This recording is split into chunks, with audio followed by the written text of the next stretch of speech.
Zeke asked this question, I just didn't hear an answer. The next time that the president says he will or won't do something, why should the American people believe him? I answered that question. I don't have anything else to add. What is your answer? I answered the question. Can you explain it in a way that's understandable?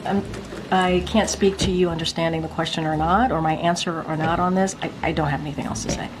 Woo, what a day it has been. This has been the craziest political season of my lifetime. And I'm thinking after the election, maybe it will slow down a bit. And I guess it kind of has, but not that much, because now you got these pardons, plural, because one happened for Hunter Biden that everybody knows about, but you also got Joe Biden considering blanket pardons for Dr. Fauci, Adam Schiff, and Liz Cheney, a Republican on top of that. Guys, this is just getting crazy. So Karine Jean-Pierre got cooked today. She got destroyed. It was glorious. But before we get into that, I want to show you guys a quick clip here about these blanket preemptive pardons. So this just in, President Biden is reportedly considering preemptive pardons before President-elect Trump takes office. Those could include Anthony Fauci, Liz Cheney, and even Adam Schiff. For what? Well, Lucas Tomlinson is live at the White House. Lucas, is this even legal? Well, it's certainly unprecedented, Dana, and many Republicans and even some Democrats on Capitol Hill think it would set a bad precedent. Now, earlier, Republican Congresswoman Lance Gooden from Texas had this to say about preemptive pardons. This administration is very cognizant of the fact that their Justice Department has been weaponized, that they have been in on an act of criminality throughout many stages of this presidency. Now, you mentioned some of the names off the top, Dana. According to Politico, President Biden's top aides are weighing this idea of issuing these preemptive pardons to current and former government officials ahead of President-elect Donald Trump's inauguration next month. And that includes former Congresswoman Liz Cheney, Senator-elect Adam Schiff, and Dr. Anthony Fauci. Fauci's been accused by Republicans and some watchdog groups of lying to Congress about the origins of COVID and his use of a private email account to do government business. Now, not everyone on that list wants a preemptive pardon. Adam Schiff telling Politico, "I would urge the president not to do that. I think it would seem defensive and unnecessary." Now, President-elect Donald Trump said earlier back in June to our own Sean Hannity, he's not interested in retribution, Dana. Now, the obvious question here is, if nothing was done wrong, why pardon someone? Like, how do you pardon somebody for crimes if they haven't even announced the crime? I almost feel like this is too much power. Like, these are the things that they try to claim, oh, Trump's gonna abuse this, he's gonna do that. They always say Trump's gonna do something and then he's never done, but they always are so fearful of what he's gonna do. So then what the Democrats do every time, do something crazy to prevent what Trump is gonna do. So the Democrats keep doing the thing. They actually are acting on things based off of some sort of Trump fear, some sort of Trump derangement. And I think this has just gotten totally out of control. I almost can't wait until Trump's administration is just over, so they'll have to just make up some other BS on somebody else. Because I'm tired of these leftists freaking out and using Trump to demonstrate their evil, their lawlessness, their disregard for the people, extreme levels of hypocrisy. Like, you got the DOJ over here being weaponized against Trump.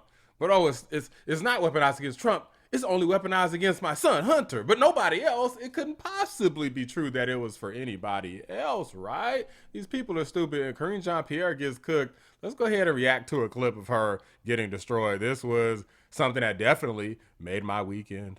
And he did. He wrestled with this. And again, he said in his statement, in his own voice, that he made that decision this past weekend. And the fact is, when you think about how the president got to this decision, circumstances have changed. They have. And a couple of things, and I said this on Monday as well. Republicans said they weren't going to let up, weren't going to stop. Recently announced Trump appointees for law enforcement have said on the campaign that they were out for retribution, and I think we should believe their words, right? We should believe what they say. I mean, I haven't seen that, but what I did see is people like Letitia James saying that she was going to prosecute Trump. There was even collusion with The View at one point. And what would you say sorry to people who say, oh, I'm not going to bother to register to vote because my voice doesn't make a difference, or I'm just one person. I say one name, Donald Trump. That should motivate you. Get off your ass and vote. Will you sue him for us? Oh, we're going to definitely sue him. We're going to be a real pain in the ass. He's going to know my name personally. You also intend to prosecute him after he is out of office, correct? Civil suit will continue, whether he's president or not. And so after January 20th at 12 o'clock, our investigation will continue, Joy.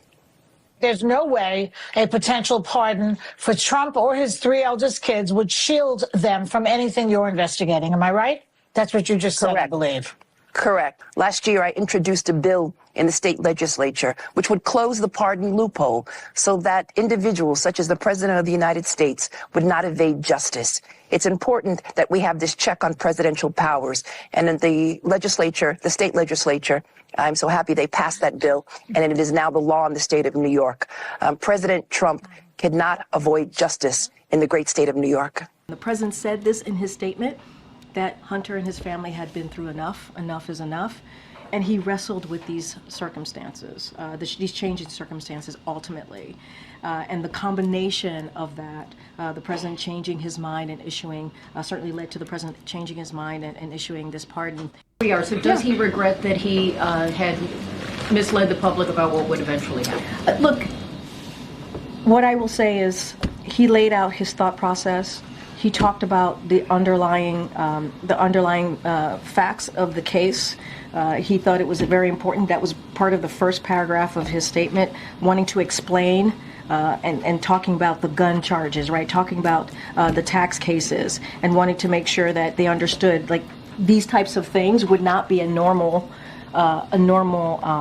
reason to prosecute, right?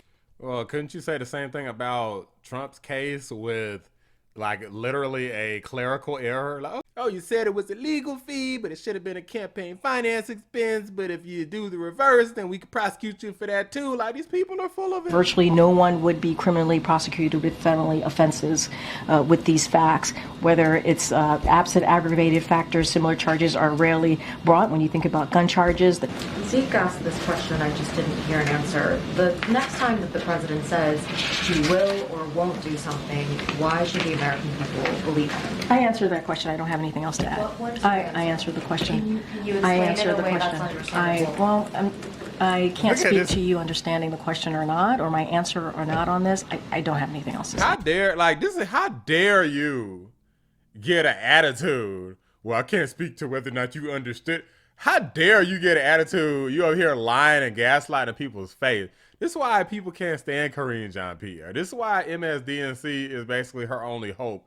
I can't imagine working on some other network's commentary space or whatever the hell she feel like she might want to do and thinking that you would hire this person. Because, I mean, unless you're looking for the greatest liar of all time, which she's not even, because the greatest liar is somebody who doesn't get caught. This fool is caught in every damn press release and every press conference she has. I'm not going to relitigate this. I did that on Monday for 30 minutes. I went back and forth. I laid out, I said, please read the president's really comprehensive statement on this. And I even said the last paragraph of that statement, he talks directly to the American people. And that's how I answered that question. Can you acknowledge that it may have been a mistake by the president, you, to say multiple times unequivocally that he would not pardon his son? The president laid out in that statement what changed, why his mind changed, how he wrestled with this decision. The president laid that out. I don't have anything else to add. So that statement, he said in part, I believe in the justice system, but as I have wrestled with this, I also believe raw politics has infected this process and it led to a miscarriage of justice. Just to understand that sentence, I think it's important. Yeah, Is it sure. that the president believes in the justice system except in some cases? He believes in the justice course. system. He believes the facts are. Obviously, I talked about the gun charges, what legal experts have said, former prosecutors have all. Think about this for a second, guys. We're literally talking about gun charges for a guy that's addicted to drugs and prostitutes. That's insane. The fact that you could even get a pardon for that is crazy. Agreed. Virtually no one would be criminally prosecuted for underlying factors of Hunter's case. I talked about the gun charges. I talked about the taxes, the tax cases. And there are other factors here, what Republicans have said. Very specifically. It's not only colleagues who watch this, there's also the American people. Exactly. So to be fair. And they were right? told by you in July that this would not happen, and it did. Do you, I'm saying, asking for yourself, not the president's statement, but for yourself. Do you feel like you are owed an apology by the president? Do you owe an apology to the American people? Zeke, I just laid out the president's course thinking. she The does. president laid it out himself in his own words. He did. He laid out how he wrestled with this decision. He said in his statement, as a president, as a father, he talked about how difficult it was to make this decision. That's what I can tell the American people. Why should they have any confidence in anything else? I think the American people understand, and I think they understand how difficult this decision would be. Yeah, I understand y'all are corrupt as hell. All of those things you laid out were known long before Thanksgiving. Yep.